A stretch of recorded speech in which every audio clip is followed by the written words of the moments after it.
Hello, everyone, and welcome. Good morning, and welcome to our second session of a 7-part series titled Civic Dialogues. For those of you who are new to us today, I'd like to briefly share the goals of our series and then introduce myself, my co-facilitator, and 3CSN support, and then today's speaker. So by way of introduction, let me introduce myself. I am Kimberly Rosenfeld, a faculty member in the Communications Studies Department and Education Department Chair at Cerritos Community College, located in southeastern Los Angeles. In collaboration with my co-facilitator today, Patty Robinson, who is from College of the Canyons, maybe wave Patty, and Rebecca Moonstone, who is our 3CSN support today. Patty and I have been on a Bringing Theory to Practice grant together, which is a multi-institutional grant with the aims of creating civic and community engagement pathways between community colleges and Cal State universities.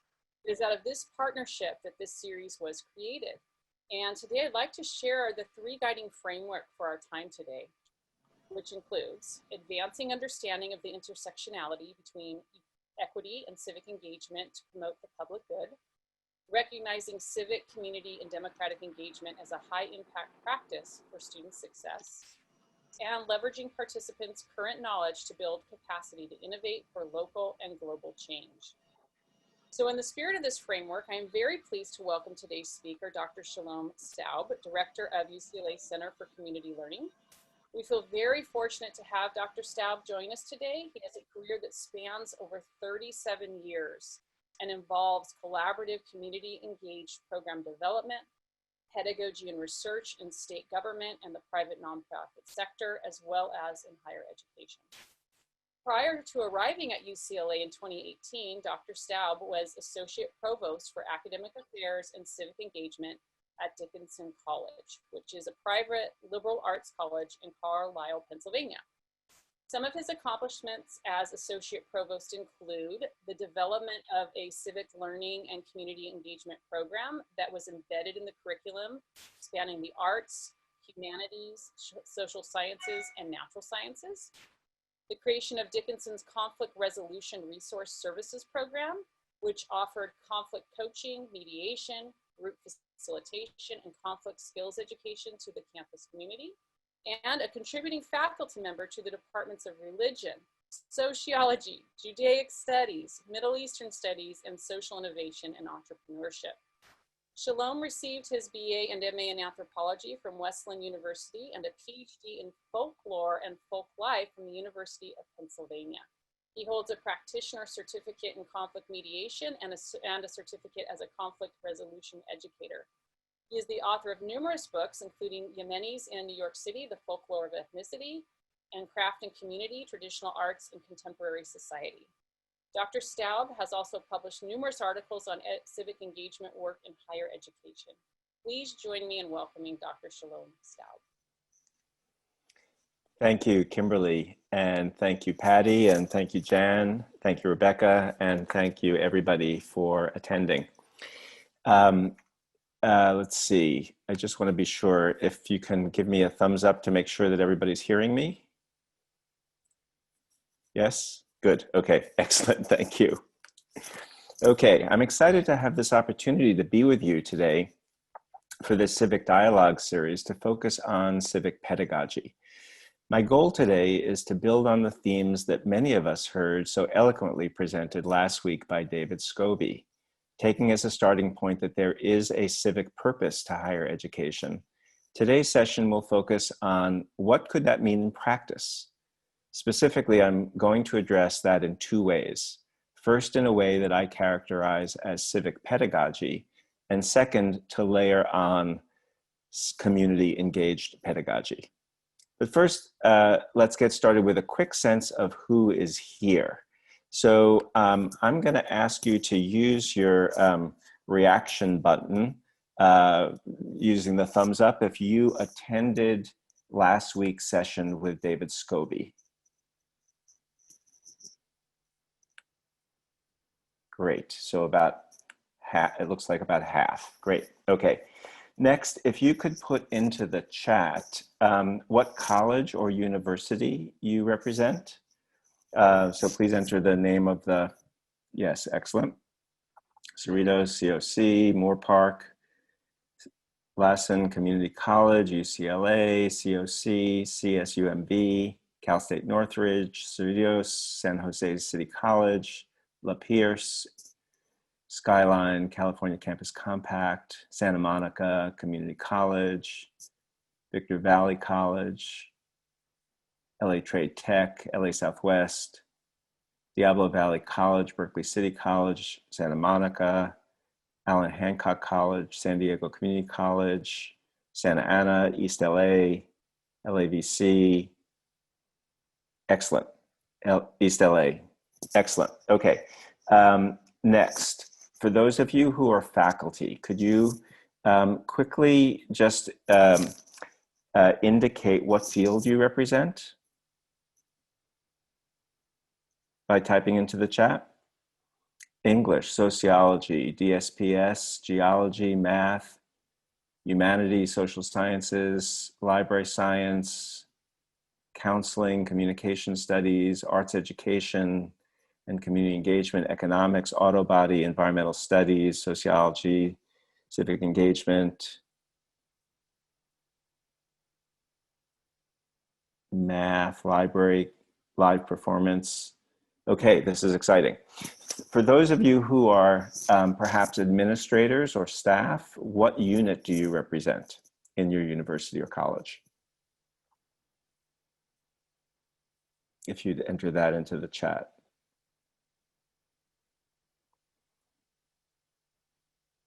EOPS care, student services. Okay, good. And if there's anybody who's workforce development, career education, great. Financial aid, excellent.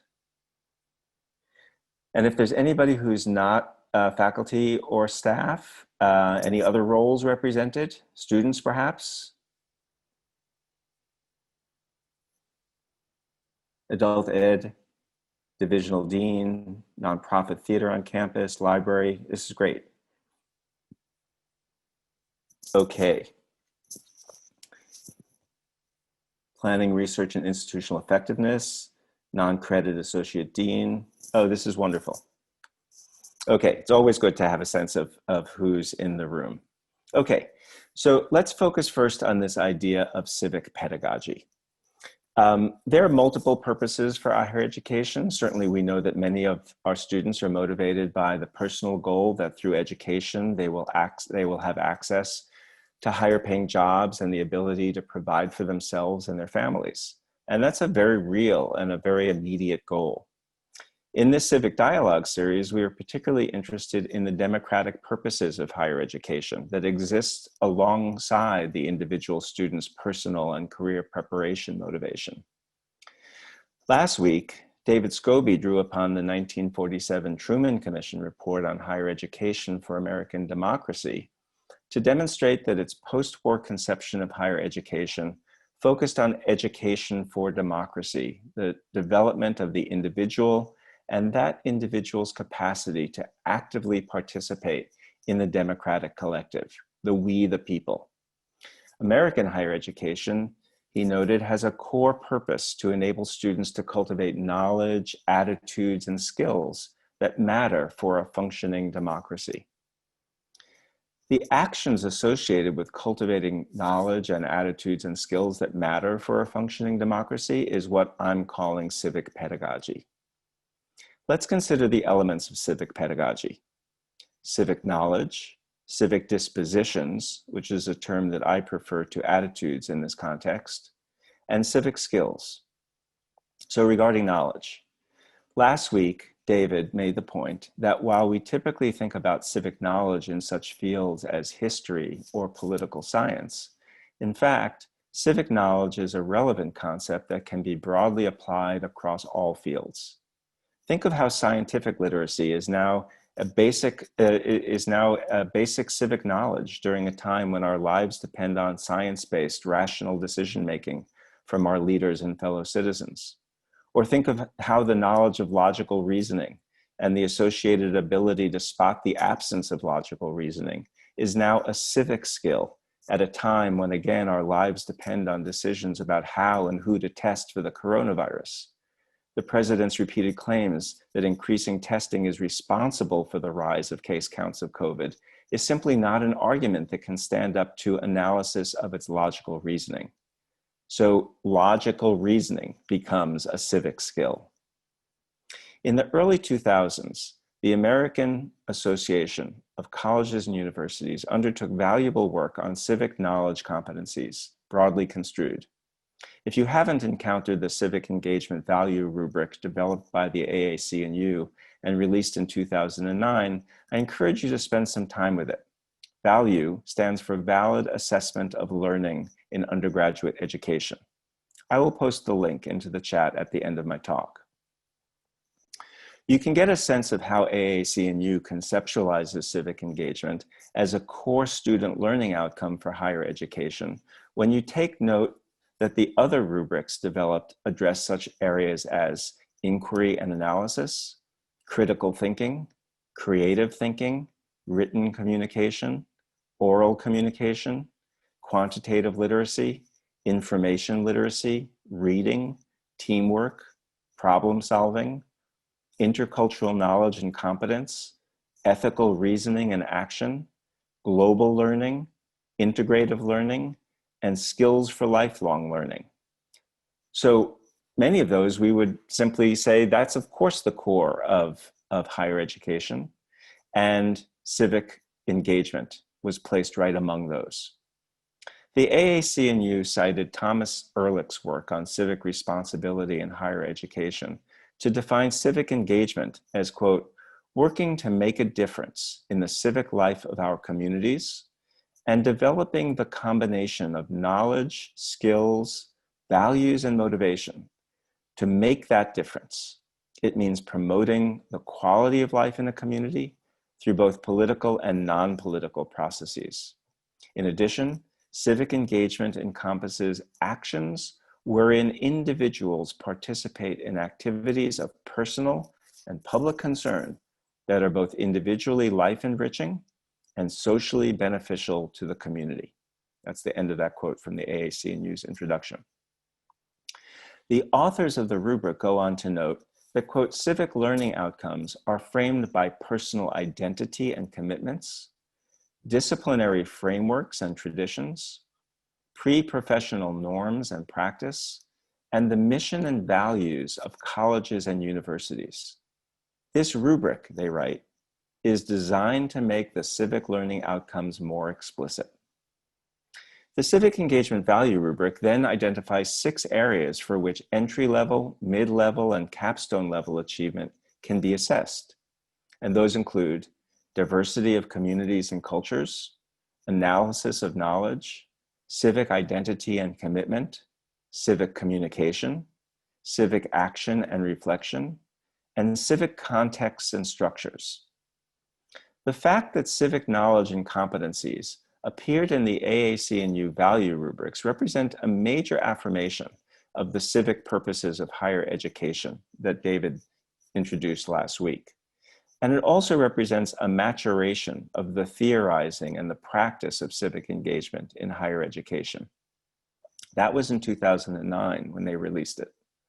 By 2015, when the ETS released a report called Assessing Civic Competency and Engagement in Higher Education, Research Backgrounds, Frameworks, and Directions for Next Generation Assessment, that research team synthesized material from roughly 30 different higher education sources, including not only the AAC&U, but also the American Association of State Colleges and Universities, the American Association of Community Colleges, and the National Association of Student Personnel Administrators.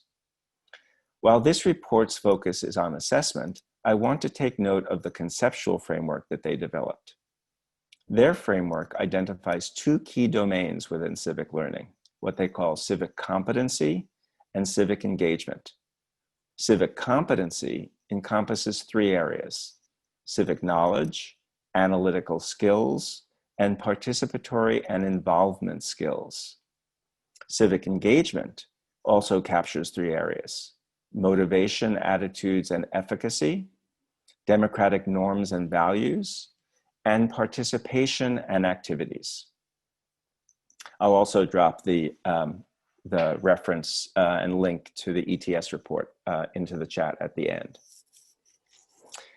I've taken the time to mention the AAC&U value frame rubric and the ETS report to underscore just how much good work has been done in this area of civic learning and how rich the resources are for further exploration and utilization. At the same time, as a campus-based civic engagement practitioner, I want to acknowledge that work on the campus level often means setting aside national models and figuring out what is appropriate, what is possible, what is achievable in the specific contexts of our own campuses, given their particular institutional values and campus cultures. So I'd like to share an example of what this looks like through an experience on one campus. Before coming to UCLA, I worked for 16 years at a liberal arts college. And there, the idea that the faculty would adopt a civic engagement, or for that matter, any framework developed by the AAC&U or any other national body, was a non-starter. Anything that developed roots at that college had to be homegrown. At that institution, we were able to point to the mission statement as the rationale for launching a civic pedagogy initiative. Like mission statements of many other colleges and universities, Dickinson's mission embodies a civic purpose. The mission statement reads, "To prepare young people by means of a useful education in the liberal arts and sciences for engaged lives of citizenship and leadership in the service of society."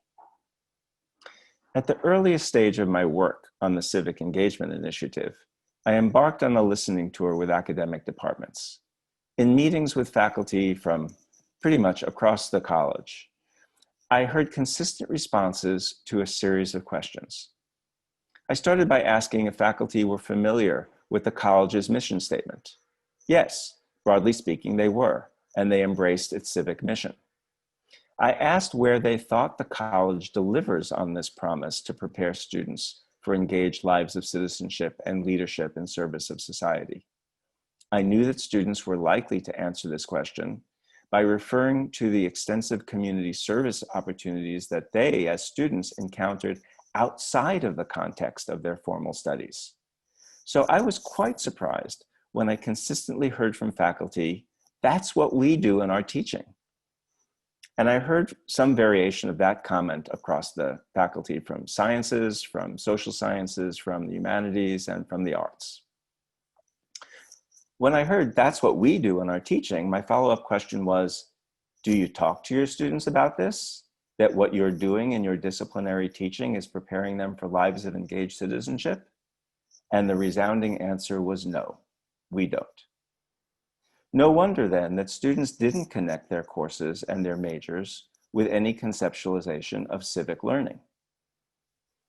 So we created a civic engagement working group of faculty, administrators, students, and that group took up the question of what might civic learning outcomes look like at Dickinson. The group wisely left civic knowledge learning outcomes up to the departments to determine, but I shared a framework of questions for departments to consider. And here I'm going to attempt to share my screen. Yes, I have that ability. And okay, I can't. Let's see, Rebecca, can you help me with that? I'm sorry, say that again. Can you help me with the ability to share my screen? Yes, sir. Hold on 1 second. Great.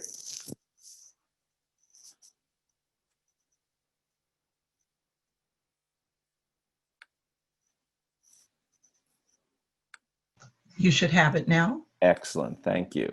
You're welcome. So I'm gonna share this slide, which if you can see it, I hope, allows you to see the core questions of a departmental study guide that I had prepared for departments to undertake. So it started with the question, how does your department's work relate to the college's mission statement? How does or might your department uniquely contribute to civic learning at Dickinson? What are the public purposes and/or the civic issues addressed by your field? How could you make your department's civic learning opportunities more evident to students, both students in your major and non-majors? And I asked departments to think about ethical and moral dimensions of the field's work, as well as equity, diversity, and inclusion issues. And I asked departments to complete the departmental self-assessment rubric for community engagement. Again, I'll drop that link into the chat at the end. And identify where your department currently stands and identify steps to move your department to the next level across multiple categories of the rubric.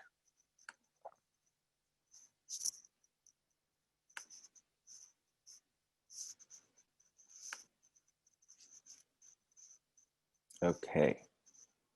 So instead of defining college-wide civic knowledge learning outcomes,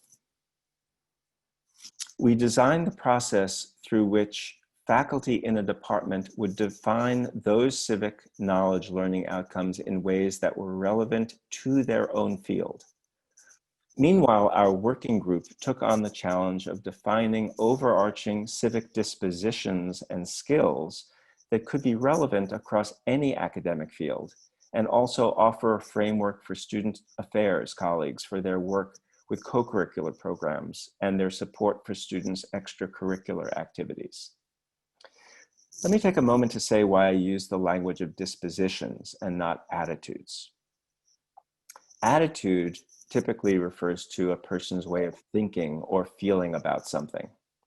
A disposition can mean a prevailing tendency, mood, or inclination, but it can also mean the tendency to act in a certain manner under given circumstances. It's because the word disposition contains this dimension of acting that I prefer it for this context of talking about civic learning and civic competence. In our democracy, freedom of thought is fundamental, and I don't want to create any impression that civic learning is an attempt to control thought.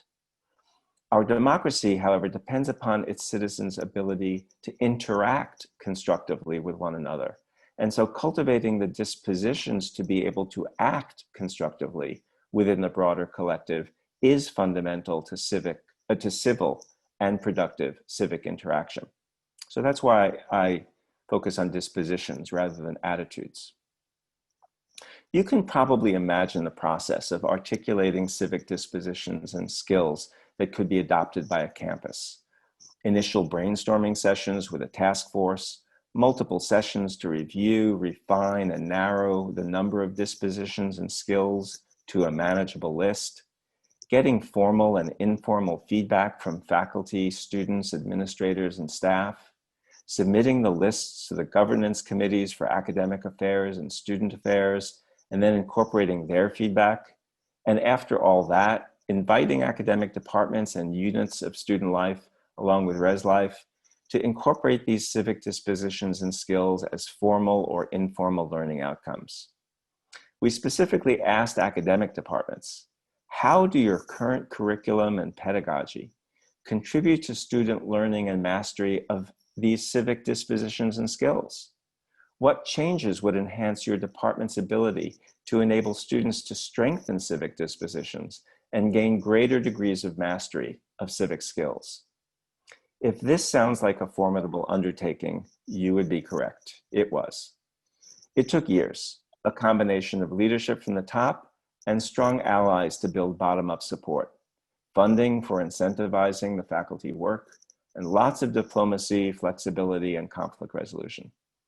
But the outcome was that the college took its lofty mission and civic rhetoric and fleshed out concrete, intentional, and pervasive programs and strategies to engage students in developing civic competencies. And yet, for many of you in the audience this morning, you're probably wondering now, well, what will I do with this example? I am interested in the civic purposes of higher education, and I want to teach or develop campus programs that advance civic learning and civic competencies, but I can't undertake a departmental initiative, let alone this kind of institutional work. Well, I want to acknowledge that your own positionality within the institution may not allow you to do this on a departmental or institutional level, and that's okay. My present position at UCLA, 2 years into my work here, does not yet allow me to undertake this scale of work at UCLA. My question instead becomes, what is the domain of your own autonomy and responsibility? In other words, in what ways do you have the ability to introduce civic pedagogy into your own teaching, student programs, or areas of your own practice? That domain of personal agency is exactly where to begin. In what ways do the questions I have asked about disciplinary knowledge lead you to reflect on your own field? How might you integrate and make more explicit the public purposes and the civic issues embedded in the content of your teaching? I hope that these questions will spark interesting conversation in our Q&A and in the second hour of today's session. But now I want us to try something together. So I'm going to share my screen again and take us to a different place.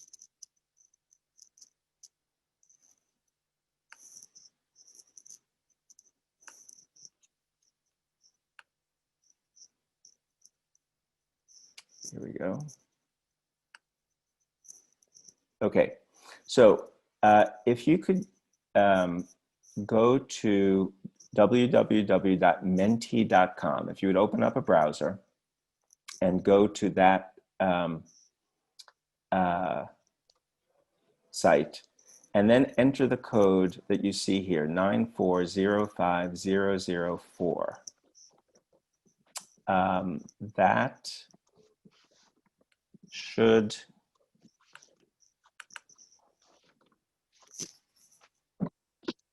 should take us.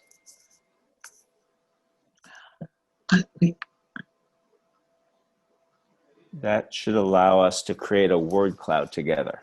If you would then answer the question, what civic dispositions would you like to cultivate in your students to help prepare them for lives as engaged citizens?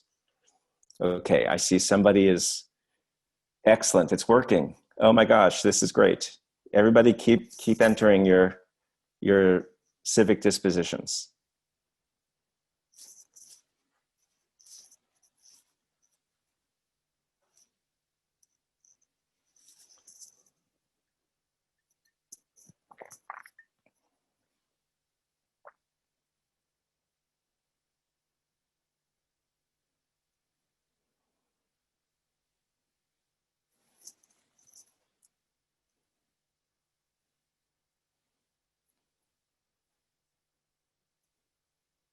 I hope you're finding this as fascinating as I am. Empathy, critical thinking, engagement, respect for all, critical consciousness, curiosity, humbling, humility, perhaps, humankind, equality, peacemaking, recognize one's assumptions, decency, equality, global awareness, passion, critical humility. I guess it gets harder to see as they get smaller.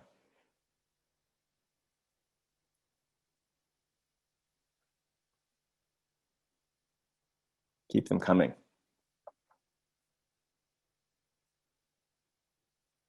Information literacy, educational value, kindness, the power of the vote, responsibility, compassion, fairness, efficacy, open-mindedness, knowledge of history.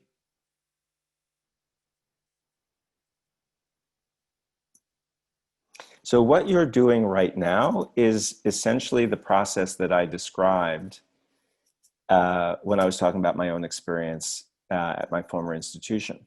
And this kind of creativity and this kind of brainstorming of what are the civic dispositions that matter become an opportunity to guide the way we think about our own work. So how do we embed these dispositions? How do we cultivate these dispositions? How can we make the fact that we're talking about these kinds of things, or teaching and developing campus programs in a way that gives students the opportunity to experience and learn and explore these kinds of dispositions. How do we make that evident to our students? We're going to go on in just a moment. Rebecca, if it's possible, could you take a screenshot of this so that we can save it? I honestly don't know what will happen once I move to the next slide. Okay, I sure will. Okay. Hold on one second.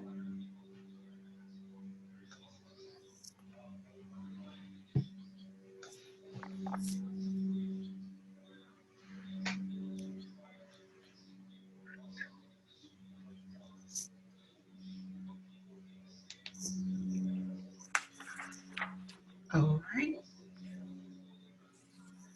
Okay. Okay, thank you, Rebecca. I'm going to go on to the Welcome. next slide. And okay, so let's repeat this, but now with a focus on civic skills. So please enter your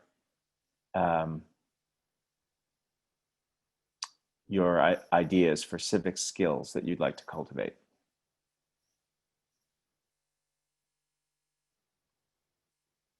Critical thinking. Keep them coming. Cooperation. Great. Listening. Militant optimism. Debate. Community service. Organizing. Empathy.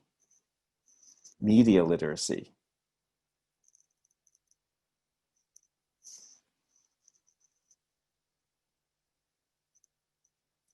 Interdependence, leadership, cultural literacy. Being able to analyze the ballot, curiosity, research ability, generosity, team building,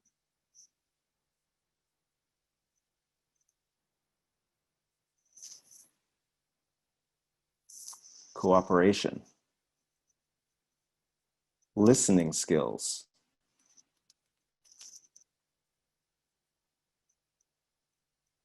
question asking, seeing the good, listening to understand, negotiation, facilitation, critical analysis, prioritization, advocacy,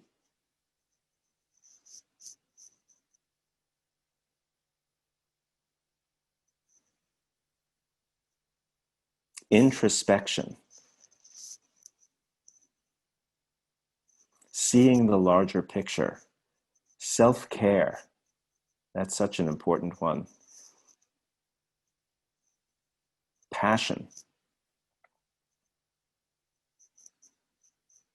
persuasion, question asking. This is great.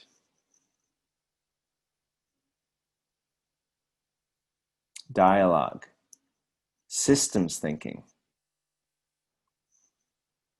persuasive abilities. I love the way there's a beginning of a coalescing of some common and core civic skills that are emerging out of your collective brainstorming here.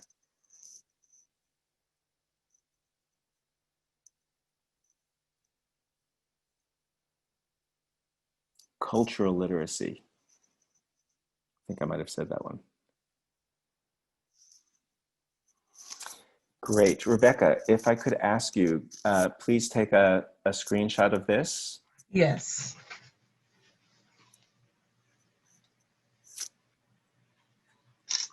All right. Excellent. Okay, so I'm going to stop my screen share, but we have these and we can share them.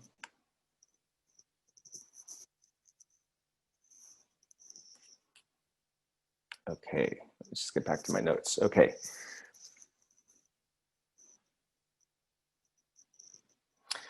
I hope that you'll find the inspiration of seeing these lists of civic dispositions and civic skills that you developed here this morning into the second hour and begin imagining integrating them into your own teaching and your own campus work.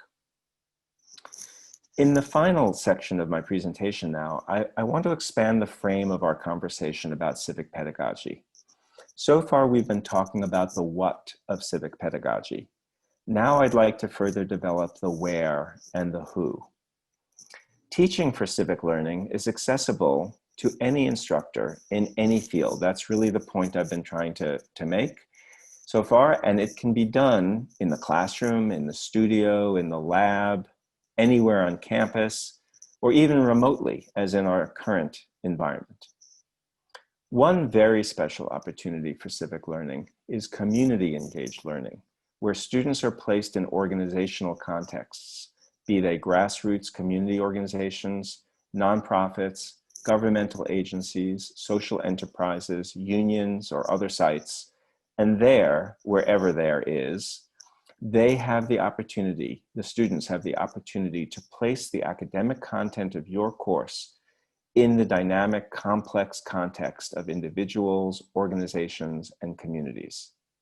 This shift from classroom-based to community-engaged does several things in relationship to civic pedagogy. Note that I use the term community-engaged teaching and learning and not service learning or community-based teaching or community-based learning. We can return to a fuller discussion of why not to continue to use the language of service learning or community-based terminology during our Q&A if it's of interest. But for now, I'll just say that the key issues for me are reciprocity, respect, and the need to decolonize the university enterprise in its relationship to communities, particularly underrepresented communities of color. I'll focus first on why community-engaged teaching is a transformative pedagogy, and next on why and how community-engaged teaching and learning enhances civic learning. So first, to address its high impact potential. I'm quoting here from John Saltmarsh and Matthew Hartley. Learning happens, they say, when students' affective and cognitive development is seen as integrated, when their knowledge and experiences are validated, when they are engaged actively and collaboratively in the learning process, when they have opportunities for direct experience, and when they reflect on those experiences and on who they are as learners. This quote for me encapsulates the multidimensional learning that we see in community-engaged learning and conveys why thoughtfully placing students in community contexts for learning creates a powerful pedagogy and a powerful learning experience. But community-engaged teaching is not just valuable as a high-impact practice for learning, it also enhances civic learning in very specific and profound ways by expanding the frame on what and who counts as important to academic learning. Community-engaged teaching necessarily decenters the instructor as the sole authority on content. It conveys that learning happens in the messiness and the serendipity of everyday interaction, not just in the formal setting of the university. It conveys that knowledge is produced in the dynamic interaction of ideas and practice. That community partners serve as formal or informal co-instructors by providing a context for the students' learning, by sharing their expertise, by giving students access to their organization's knowledge and ways of working. It challenges academic epistemology, what counts as knowledge, by exposing students to knowledge and expertise that exists outside the university-based knowledge system, knowledge that is known and shared by people whose expertise is not necessarily measured in academic degrees and university appointments. The student's own experience in the community context becomes a source of learning through critical reflection.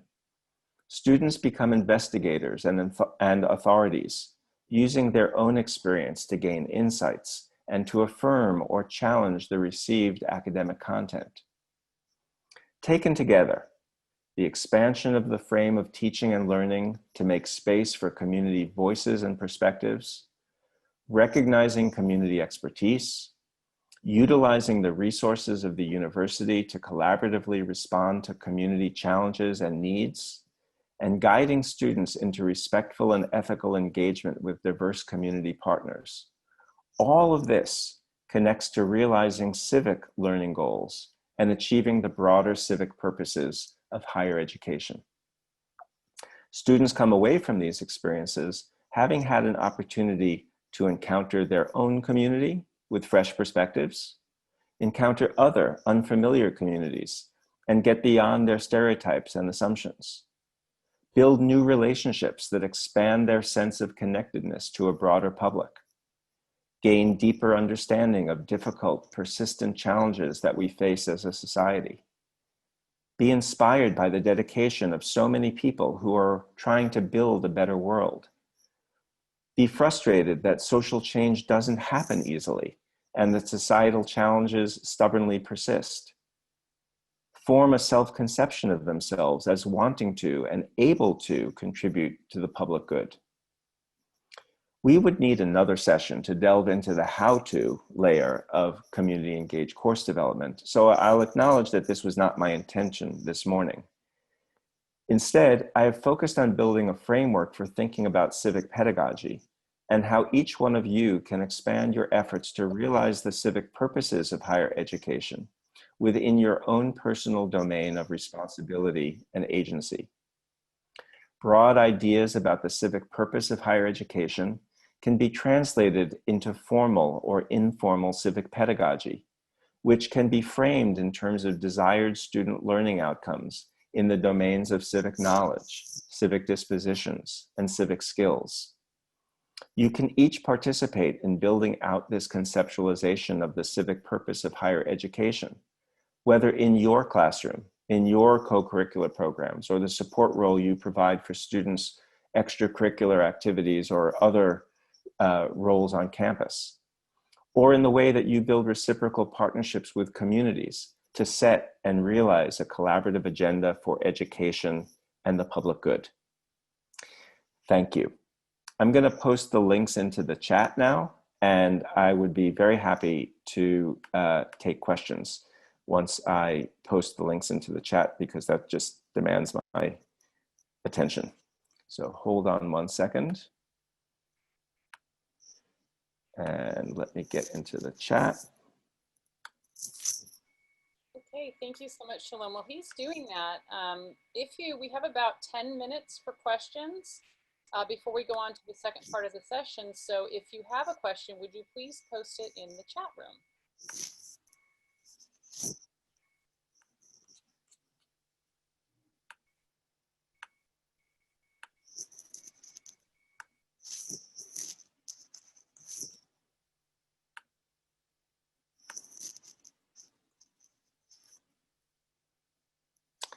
For some reason, I'm not, these links are not posting, but I will share them with the team, and perhaps I could ask the team to get them out to everybody afterwards.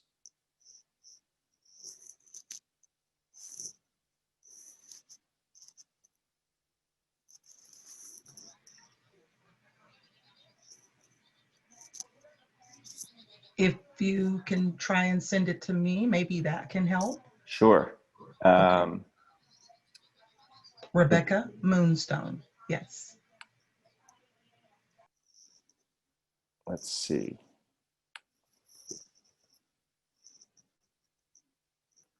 Rebecca, could you, I'm not sure that I have your email. Okay, Rebecca at 3CSN.org. I'll put it in the chat as well. One question here about, do all colleges have a director of community learning? That's a great question. The answer is no. That really depends upon the history and culture of the specific campus and the degree to which they have the resources and the commitment to make that evident.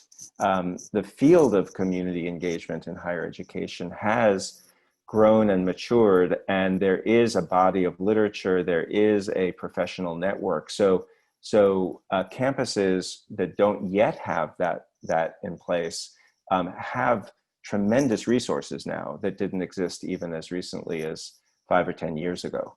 But no, not every campus has that role. It looks Well, like if I could just question. Oh yes, Patty. I'm sorry, I was just going to interject something too, and it's interesting using the terminology community, because again, I think what we're seeing is that there is a real transition going on as well. So as this movement, as Shalom was saying, because it is in fact a movement, it is starting to progress and really filter into campuses, and I think even more so in community colleges than ever before. You're seeing not only the community context, but also putting it within the civic and democratic kind of engagement. So I think that community context oftentimes in community colleges was more aligned with service learning programs, but now it has really transitioned into something much larger. And again, going back to exactly what Shalom was talking about earlier. Thank you, Patty. Here's Matthew's question. How do I convince students of the civic purpose of higher education? My students sometimes feel like connections to civic engagement are off topic for a science course. Of course, Matthew disagrees with this. That is such a great question. And my answer is that anyone has the opportunity to convey fundamentally, why is studying this topic important? And why does it matter to your life, to the life of people around you, to the society that we live in? And you don't need to call it, as Matthew asks, the civic purpose. Maybe it's the labeling of it as what's the civic purpose is what some students may find initially as off topic. But if students are in your course, they presumably would want to know why this matters outside of the context of getting a grade in your course. How can they use this? So I wouldn't focus, in fact, on I guess I'm saying I'm not sure that it's necessary to always label it civic purpose. But I do like the idea of addressing what's the public value of this? Why does this matter to the world around us? All right, another question from Wissam is there a perceived separation between community learning and scholarly activity? Is there a perceived, say that again? Separation between community learning and scholarly activity. That is an interesting question, and I'm guessing there's a lot more behind that question. What I read into that question is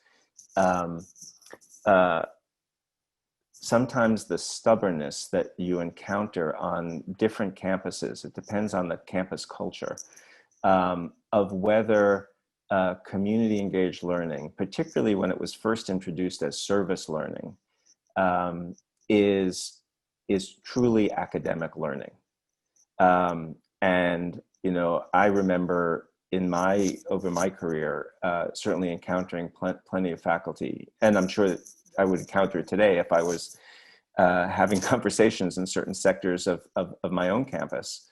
It would be like, well, why are students getting credit for going out into the community and doing work at an organization? That's not academic. And so there is this, among some, a predisposition to think of, well, that's not truly academic, because academic is what happens in a classroom or in a studio or in a lab. And I think that is a segment of among our colleagues. If we have to fight that fight, we can fight that fight. But largely, there are enough people on campus to have conversations who are ready to move beyond that, and my inclination is to move beyond that. The other element that I hear in Wissam's question is whether or not community learning and this kind of community engagement is scholarly. This again gets back to the issue of what counts for scholarly output. At a place like UCLA, which emphasizes a scholarship pretty much above any other responsibility of a faculty member, that can be an issue. But one of the things that we've done here that addresses that issue is connect community engaged research to teaching, so that we're encouraging faculty to, because research is so valued at a campus like UCLA, to create opportunities for faculty to shift from the older model, and we've gone away from that older model of service learning. And so our newer model of community engaged teaching gives faculty the latitude to design community engaged research courses.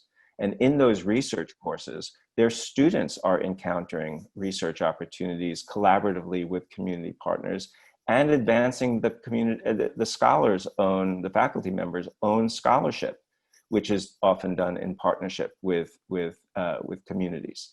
And the output of that scholarship can result in formal journal articles and books, but also policy reports, materials that are of immediate value to a community. We've got a scholar here at UCLA who's responsible for the project called $1 Million Hoods, which looks at the disproportionate impact of incarceration on particular neighborhoods and the spending of millions of dollars on incarcerating community members, as opposed to spending money on schools or health clinics or community development activities. So these are scholarly outputs that have profound community impact. Okay, we have a question from our own Jan Connell. Please speak more about the intersection of equity and community engagement. That's a great question, Jan. In fact, there's a great article. In fact, it's the same article that I was quoting from. I can post a link by John Saltmarsh and Matthew Hartley in a new book that I don't have in front of me at the moment. I think it's called Publicly Engaged Scholars, in which they trace the history of equity, diversity, and inclusion as a movement within higher education, and they trace the trajectory of community engagement within the trajectory of higher education. And they note that they are actually coming in a way from the same place, but the movements developed in different ways. And there's a history of those two sectors of higher ed not actually talking with one another. And there's a significant call now for equity, diversity, and inclusion and for community engagement and civic pedagogy to connect and to amplify their voices. Diversity and inclusion, equity and inclusion, for a long time has been defined in the terms that David Scobie was talking about last week, in terms of who gets in and who thrives within the environment of higher education. Community engagement and democratic purposes of higher education asks these broader questions of how does the educational endeavor itself advance equity, diversity, and inclusion throughout the society. So I take it that one is more internally focused and one is more externally focused. And that's the reason to marry them together and to expand their impact. Shalom, I'm going to ask the next question, but I just wanted to say that the book that you referenced and the article by John Saltmarsh, definitely well worth taking a look at. The book is fantastic, and that particular article is extremely informative. The next question that we have is from Boris, and he asks, can you speak to the difference between civic engaged learning versus service learning? And I think you've done that a little bit, but maybe you can go into a bit more detail. Well, for some, it's the same thing. And for some, it you know, it's one term that marked a particular point in the development of the field and the emergence of a new term. But I think it's more than that, because service, you know, if we think about engagement as being reciprocal and two-way, service can often be seen or experienced as, well, you know, here we are at this college, here we are at this university, we're going to send our students out to help those people who don't have the resources to help themselves, or help work with these community organizations to focus on their needs and challenges. Service often is embedded in a deficit model of communities. It's often embedded in a kind of white knight, you know, we're going to go out and help and make a difference. Not for everybody, of course, you know, and I recognize that I'm making some generalizations. And service in certain contexts has, you know, very powerful and very positive connotations. But for the most part, the way the field has developed,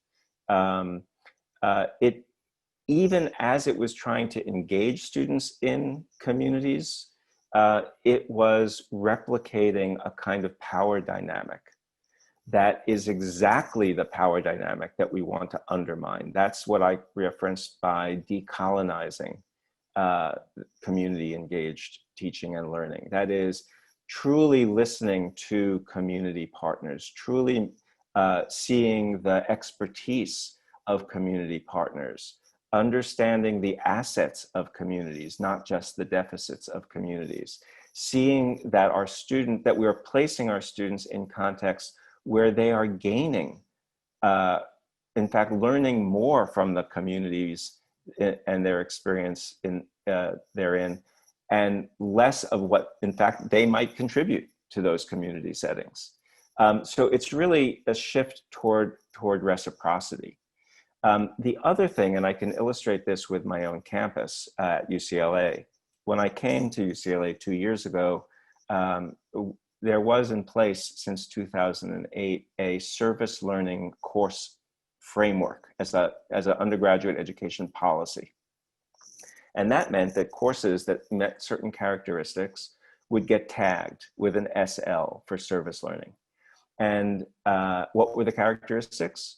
Well, students had to be doing service activities in nonprofit organizations, and they had to meet a threshold of a certain number of hours. So the service learning framework that existed at UCLA from 2008 until last year was a framework that narrowed the focus of what got called service learning, only direct service work at certain kinds of organizations, and created hoops for faculty to jump through. Like, if you don't have your students doing 20 hours, only have them doing 10 hours, well, it's not a service learning course. Faculty, as you might imagine, don't take well to those kinds of restrictions. In fact, many faculty had just walked away from that service learning model because they were already doing community engaged research with their students. They were employing co-learning models in our prison education project, where students and incarcerated youth and women who are incarcerated were sitting and learning together. Well, that's not service learning, but it's amazing community engaged learning. We had faculty members teaching social enterprise academies, where teams of students were working or do work as consultants with community organizations, nonprofits, to help them launch social enterprises, to create revenue streams to support their ongoing mission-driven work.